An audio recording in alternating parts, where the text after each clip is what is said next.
Hey guys, Dr. Tim here from Pop University, spinning off of the shoulder lecture for structure and function that we did recently. Putting things into categories of mobility or stability. So mobility can fall into multiple categories as related to the shoulder.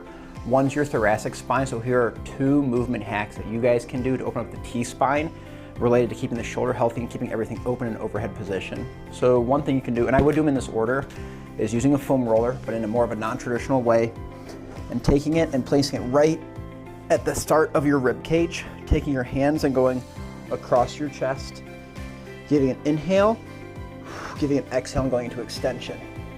2 seconds, giving an inhale, giving an exhale and going into extension. When I hit a spot at my thoracic spine about 4 times, I go up a little bit higher, inhale, and exhale and extension. What that does is it opens up the T-spine, and it does it through mobilizing the joint. So almost how you would use chiropractic to open the joints, a similar idea where compression on the spine will cause cavitation or at least a deformation or opening of the vertebrae where they're stacked. That release of nitrogen gas, if you get cavitation of that pop, opens up the spine, opens up your overhead position too. It's a great posture exercise. You need to have your hands across your body because it moves your scapulas or shoulder blades out of the way. After you do that, you would go into a sideline position. I would take my top leg and I would pull up into a fully flexed position. From this position, I will go arm up, arm out, and then do a rotation movement where I slowly use those arms to pull me into a rotated position.